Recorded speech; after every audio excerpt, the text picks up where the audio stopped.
그러면은 우리 메뉴판 변경하기로 한 거는 속눈썹 펌이나 연장하면은 많이 빠진다는 소리를 하셔가지고.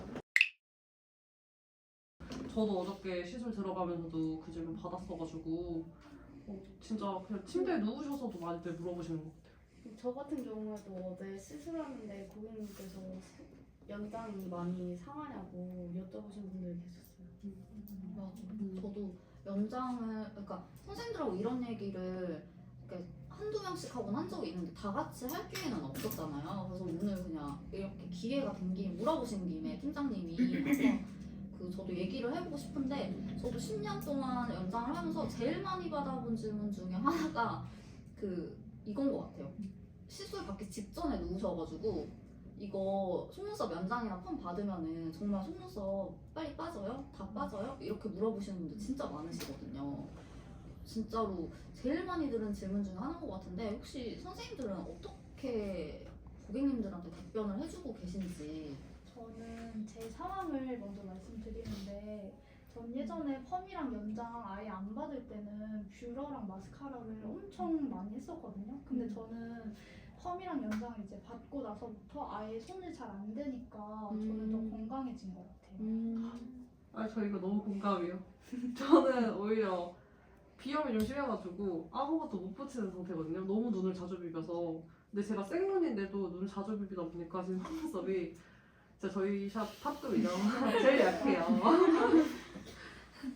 저 같은 경우에는 속눈썹도 머리카락처럼 빠졌다가 자랐다가 하신다고 원래는 속눈썹만 빠질 때는 너무 얇아서 모르시다가 가무랑 같이 붙어 있으면 더 눈에 잘 띄어서 그냥 더 많이 빠져 있는 것처럼 느껴지신다고 그러실 수도 있다고 설명해드려요.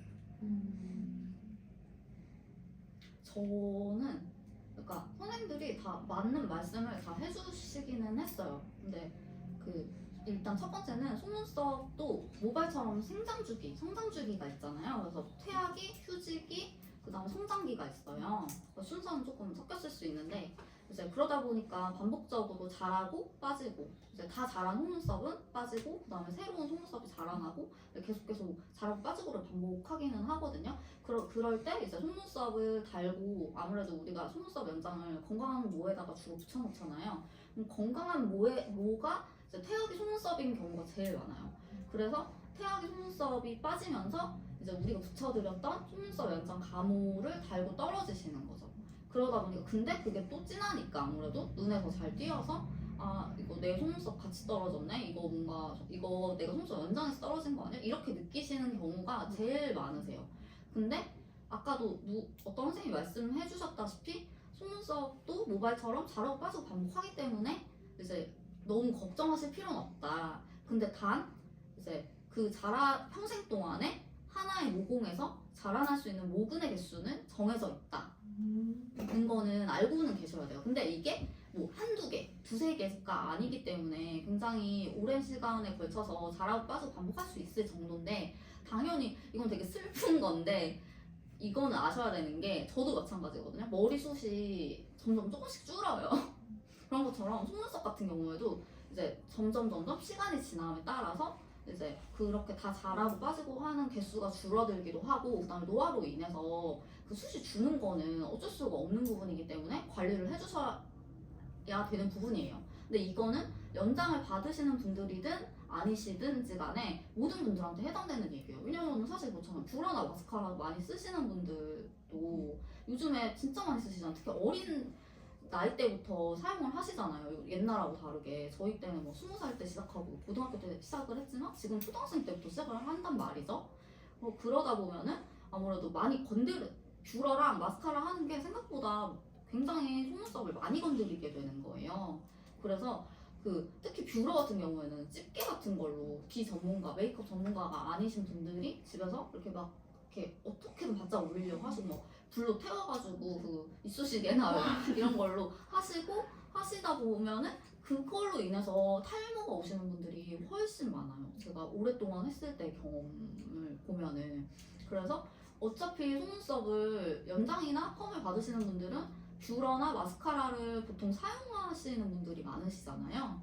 그러니까 그거 뷰러나 마스카라를 사용하는 것보다 오히려 이게 100%는 아니지만 제 생각에는 그 오히려 덜 상하는 경우도 많다. 왜냐면 한 번 해놓고 나면은 우리 연장하고 나서 맨날 그거를 뭐 다시 뭐 한다든지 그러진 않잖아요. 해봤자 코팅 에센스로 고정을 한다든지 아니면 빗질을 해주거나 그마저도 안 하는 경우도 귀찮으면 안 하잖아요. 펌도 마찬가지고. 그러니까 훨씬 손댈 일이 적어지고 그 다음에 그러면 속눈썹이 건강해질 수밖에 없죠. 그리고 그래서 너무 걱정하실 필요가 생각보다 연장이나 펌을 한다고 해서 없으시다. 요거를 꼭 말씀을 한번 드리고 싶었어요. 제 고객님도 원래 눈 많이 건드시고 비비시는 고객님이신데 연장하시고 나서 조금 더 건강해지신 것 같다고 건들지 않으니까 그러신 분들도 되게 많았어요. 이것도 꿀팁인데 그 속눈썹 주무실 때 한쪽으로 주무시는 분들 보면은 제가 그래서 무슨 점쟁이처럼 맞추거든요. 손님 중에 혹시 왼쪽으로 주로 주무세요? 뭐 아니면은 뭐 그쪽을 주로 비비실까요? 이렇게 하면은 거의 한 99% 맞다고 하시거든요. 어떻게 하셨어요? 이러시는데 그럼 속눈썹 숱이 달라요.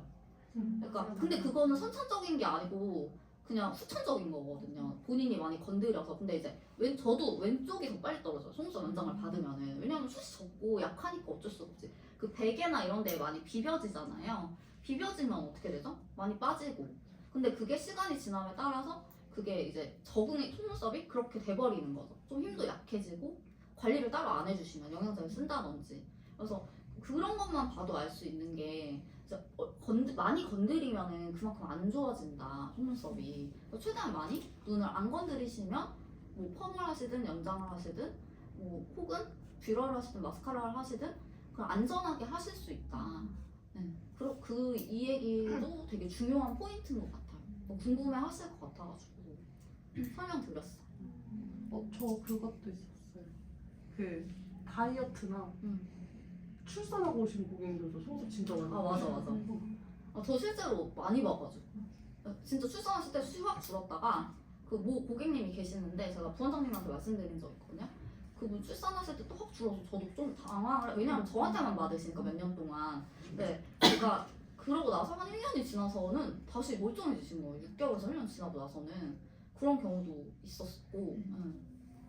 그래서 그리고 영양제 먹으면은 속눈썹이 자기 본인이랑 되게 체질에 잘 맞는 영양제를 드시잖아요.